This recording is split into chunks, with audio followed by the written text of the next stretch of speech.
नमस्कार, मैं विनोद वैष्णव और आप देख रहे हैं न्यूज़ 21 टीवी एवं पॉजिटिव न्यूज। आज मौजूद है नगर परिषद होडल में। देखिए, चुनावी अभियान इतनी जोर शोर से पकड़ चुका, हर उम्मीदवार अपनी तरफ आकर्षित करने की कोशिश कर रहा है, हर उम्मीदवार अपने आप को बेहतर बताने की कोशिश कर रहा है। लेकिन अगर चाणक्य नीति क्या है, कहें कि चाणक्य कौन है इस समय, तो वो है राजगोपाल, जो मैं समझता हूँ। क्यों? क्योंकि भूषण सरपंच को टिकट दिलाने में, समर्थित उम्मीदवार बनाने में अगर अहम योगदान रहा तो वो राजगोपाल, क्योंकि पूर्व में नगर परिषद के चेयरमैन भी रह चुके हैं, अनुभव भी है अपना।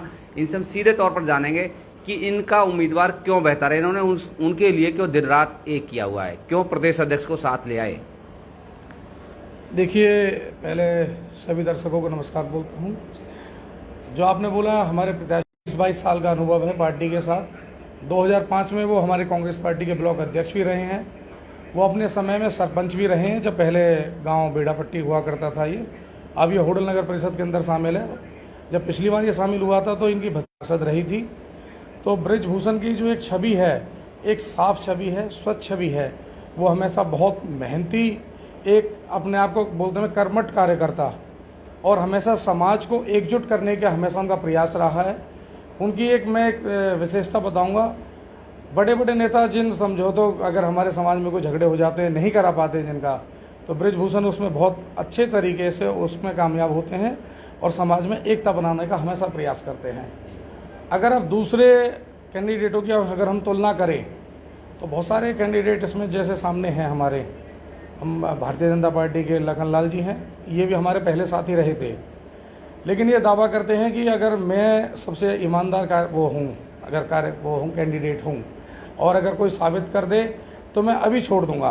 तो मैं लखनलाल जी को चैलेंज करता हूँ। लखनलाल जी एक ऐसे पार्षद रहे थे मेरे टाइम में, जिन्होंने मेरे को हमेशा प्रेशर किया कि मैं उनका ठेकेदारों के साथ उनका एक बोलते हैं जॉइंट वेंचर कराऊँ, एक उनकी पार्टनरशिप कराऊँ। यही मेरा कारण था उनसे झगड़े का। उसके बाद ही मेरे से अलग हुए और इन्होंने अपना इन्होंने संगठन सा बनाया, जो मेरे खिलाफ इन्होंने बाद में ये उसमें शामिल हुए मुझे हटाने में। अगर उसके बाद हम बात करें इनकी अब शीशपाल जी की, शीशपाल जो है ये हमेशा क्लेम करते हैं कि मैंने हमेशा विपक्षी राजनीति करी है। इन्होंने कभी भी जीवन में विपक्षी राजनीति नहीं करी। ये हमेशा सत्ता में रहे हैं। 2005 से लेकर जब तक कांग्रेस सरकार रही, ये विधायक जी के साथ रहे। 16 में इन्होंने जब तक चुनाव जीत लिया, जब अपना ये पार्षद लास्ट टाइम बने, उस टाइम भी विधायक जी के साथ रहे। इन्होंने आज तक एक भी चुनाव अपने दम पर नहीं जीता है और 16 के बाद ये बीजेपी में शामिल हो गए। तो ये इनका कहना कि इन्होंने विपक्षी राजनीति करी, इन्होंने कभी विपक्षी राजनीति नहीं करी। इन पे हमेशा जो इन्होंने चुनाव जीते हैं, चौधरी उदयभान जी की ही देन है। उनकी वजह से लगातार चुनाव जीते हैं। पहला चुनाव है जो उनके बिना जीतेंगे, और ये अपने आप को ये दावा करते हैं कि हमने ईमानदारी से राजनीति करी है। ये कभी भी ईमानदार नहीं रहे। ये बहुत भ्रष्ट टाइप के ये लोग हैं। इनका आज अगर आप पता करोगे इनके बारे में, इनका जो मकान है वो भी वक्फ बोर्ड की जो ज़मीन है उस पर कब्जा करके इन्होंने अपना मकान बनाया हुआ है। साथ ही इन्होंने ज़मीन जो दाढ़ी हमारी एक जो तालाब पोखर हुआ करती थी, उस पर इन्होंने ज़मीन पे कब्जा कर रखा है इन्होंने। अभी भी इन्होंने पिछले दिनों जो सरकारी जो हमारी ज़मीन है अस्पताल की, एक जच्चा बच्चा केंद्र की ज़मीन थी, उस पर कब्जा करके इन्होंने गौशाला के नाम पे इन्होंने वहाँ पे कब्जा कर लिया, जिसमें भारतीय जनता पार्टी के बड़े बड़े नेताओं ने उस पर इनका सहयोग किया और केंद्रीय मंत्री उसके उद्घाटन में भी आ रहे थे, वो लास्ट मोमेंट पे वो रुक गए थे। तो ये इन लोगों की ऐसी छवि है। ये हमेशा भ्रष्टाचार में लिप्त रहे। इनका भाई नेकपाल पिछले बोर्ड में इन्होंने डिस्ट्रिक्ट प्लान में 40 लाख का इन्होंने गबन किया, जिसकी शिकायत मैंने डीसी को और ऊपर आके डायरेक्टर, एडीसी, इन सबको मैंने इनकी शिकायत की थी अपने कार्यकाल में। लेकिन चूंकि मैं हट गया था, इसलिए इन पर वो कार्रवाई पूरी नहीं हो पाई थी। अब छवि के बारे में हम बात करें, अगले जो हमारे कार्यकर्ता वो हैं, जो कैंडिडेट हैं, जगमोहन जी हैं। मैं उनकी इज्जत करता हूँ, बहुत साफ छवि है, अच्छे व्यक्ति हैं, मिलनसार हैं। लेकिन उनके साथ इतना धोखा हुआ, वो भारतीय जनता पार्टी के कर्मठ कार्यकर्ता थे, उन्होंने अपना पूरा जीवन लगाया। उनसे सीनियर कोई भी कार्यकर्ता नहीं रहा। भारतीय जनता पार्टी ने उन्हें धोखा दिया। आज वो पब्लिक में है। मेरी शुभकामनाएं हैं। अगर मैं कहूँगा हमारे जो अगले जो कैंडिडेट हैं, शायद उदय सौरोथ, और मेरे ख्याल से अब वो इतने सीरियस कैंडिडेट बचे नहीं हैं। बाकी कार्यकर्ता जितने भी बाकी कैंडिडेट हैं, मेरी उन सबको शुभकामनाएं हैं। चलिए, आपने विस्तार से सारी चीज़ें बताई कि बेहतर क्यों है। अच्छा, मुद्दे कौन कौन से हैं? मुद्दे हमारे सबसे सवाल मैं पहले आपसे इसलिए पूछ रहा हूँ कि आप खुद भी चेयरमैन रह चुके हैं, आप भली बात ही जाते हैं समस्याएं क्या हैं और उनको निवारण कैसे किया जा सकता है। अब अपने कार्यकाल में आपने क्या किया एक अलग बात है, अब आने वाले समय में किन मुद्दों को लेकर आप जनता के बीच जा रहे हैं? मुद्दा सबसे बड़ा है भ्रष्टाचार का। जो कमेटी जो गिरा था, ये मुद्दा जो मैं इन लोगों को भ्रष्टाचार नहीं करने दे रहा था, इन्हें बेईमानी नहीं करने दे रहा था, क्योंकि हमारे जैसे मैंने बताया था शीशपाल का भी जो भाई था नेकपाल, इसका एक भाई और था उस टाइम तपेंद्र, ये सब कई इन्होंने एक गुट बना लिया था। ये सारे के सारे ठेकेदार बन गए थे 5-6 पार्षद, और ये गलत तरीके से कमेटी में से पैसा निकालना चाह रहे थे। ये बनी रोडों की कोई पैमाइश वगैरह करवा के मेरे पास लाए थे, तो मैंने उनकी पेमेंटें नहीं करी और मैंने उल्टा ऊपर इनकी शिकायत करी। तो इस चीज़ से ये बौखला गए थे ये लोग। तो ये भ्रष्टाचार, उसके बाद मैं असली जो भ्रष्टाचार बोलना चाहूँगा, ये तो कुछ एक कड़ी थी जो एक मामूली कड़ी थी। असली भ्रष्टाचार जब हुआ, जब मैं सीट से हट गया। सती मानसरोवर का एक प्रोजेक्ट था जिसको लगभग मुझे 2.5 साल उस प्रोजेक्ट को बनाने में लगे थे, क्योंकि बहुत सारी अप्रूवल्स थी। मैंने एक सीएम जो खट्टर जी आए थे हसनपुर, तो वहाँ पे हमने सीएम घोषणा में वो करवाया था, लेकिन उस घोषणा के बाद भी सरकार ने उसके लिए पैसा नहीं दिया था। हमने उस टाइम लगभग इनसे 5 करोड़ रुपए मांगा था सरकार से। सीएम घोषणा के बावजूद उसमें पैसा नहीं मिल रहा था, तो हमने कमेटी के फंड से, वैट का फंड हुआ करता जो जीएसटी है, उसमें से गवर्नमेंट को लिखा कि पैसा हम लगाएंगे कमेटी में से। उसके बाद हमने इसकी अप्रूवल ली, एडमिनिस्ट्रेटिव अप्रूवल ली, हमने इसकी फाइनेंशियल अप्रूवल ली, हमने टेक्निकल अप्रूवल ली, मैंने उसका टेंडर कर दिया था। और टेंडर जब हुआ, एक टेंडर क्योंकि बड़ा टेंडर था, मिनिमम कम से कम 21 दिन का होता है, तो ये 18 अगस्त को टेंडर खुलना था। इन्होंने अविश्वास प्रस्ताव मेरे खिलाफ लाए थे, 26 अगस्त का था, तो इन्होंने गवर्नमेंट के इशारे से वो 18 तारीख को खुलने ही नहीं दिया। जो कि 18 को खुल जाना था, खुल जाता तो उसका जो उद्घाटन है मैं करता। जब मैं 26 को मैं हट गया और 2 तारीख के आसपास इन्होंने उसको टेंडर को उद्घाटन कर डाला। खोलते ही, मेरे हटते ही इन्होंने उसका टेंडर भी ओपन कर डाला और साथ ही 2 तारीख को कर डाला। क्या कोई प्रोजेक्ट इतनी जल्दी, क्या 6 दिन के अंदर इतना बड़ा प्रोजेक्ट आप सब कुछ क्या कर डालोगे? आज ये क्लेम करते हैं इन्होंने किया है राजकुमार तायल। राजकुमार तायल ने एक काम जरूर किया, राजकुमार तायल ने एक काम किया, जो प्रोजेक्ट मेरा 4.5 करोड़ का था, ये 7.5 करोड़ रुपए ले गए, और 7.5 करोड़ में से भी इन्होंने मुश्किल से 2.5 करोड़ रुपए लगाए होंगे, 3 करोड़, लगभग ये 5 करोड़ का इन लोगों ने घोटाला किया। और इस राजकुमार तायल का जो पार्टनर था वो मौजूदा विधायक बीजेपी का जगदीश नायर है।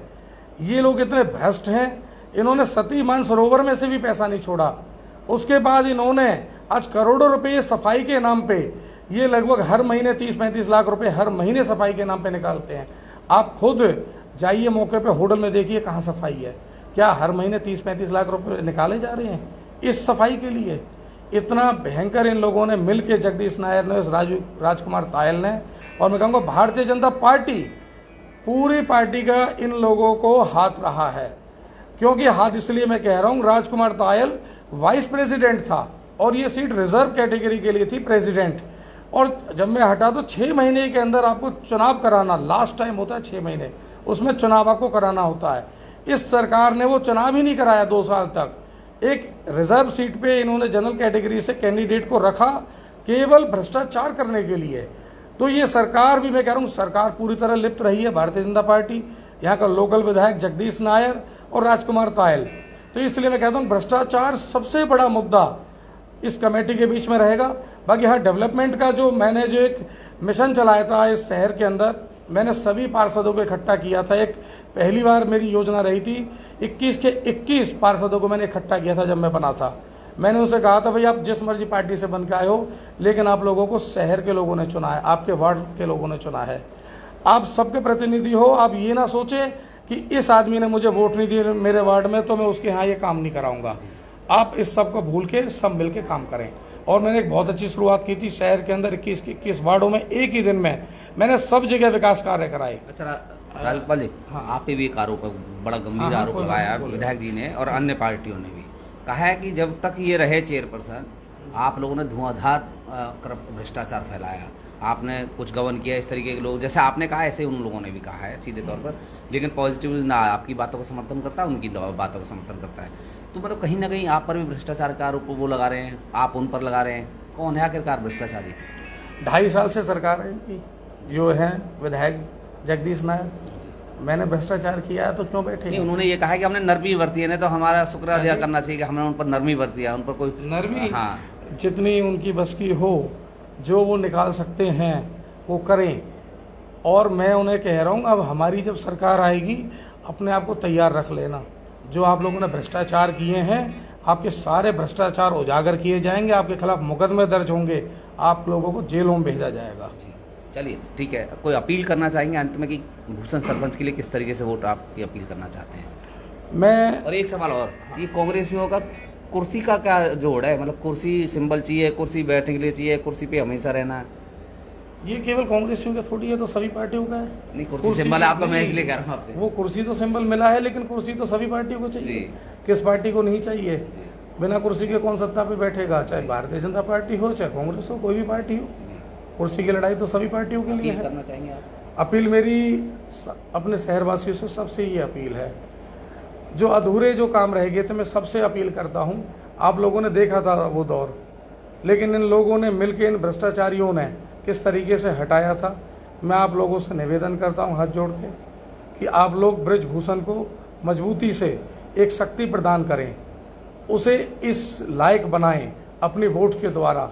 इस कमेटी में जो कुर्सी, जैसे आपने कहा, उस कुर्सी पे बिठाएं, जिससे कि जो अधूरे काम रह गए हमारे शहर में, वो दोबारा हम स्टार्ट करा पाएँ। क्योंकि चौधरी उदयभान जी ने हमेशा सच्चाई से और ईमानदारी से राजनीति करी है। उनका विज़न हमेशा शहर के लिए रहा है, और जो वो सोच है, उस सोच के तहत मुझे उम्मीद है बृजभूषण काम करेंगे। पहली कलम से क्या चाहते हैं अगर आपको मौका मिल जाता है? पहली कलम से हमारे बहुत सारे कार्य हैं। सबसे एक पहले एक कहूँगा मैं सफाई का। सबसे पहले मैं सफाई के बारे में कहूँगा। देखिए, राजगोपाल जी ने सीधे तौर पर उनसे पूछा कि पहली कलम से क्या चाहते हैं, तो उन्होंने कहा कि पहली कलम से मैं चाहता हूँ कि स्वच्छ शहर अपना हो, स्वच्छता ही हो, साफ सफाई हो, सबसे प्रमुख मुद्दा यही है। आप सभी हमारे साथ जुड़ रहे, बहुत बहुत धन्यवाद।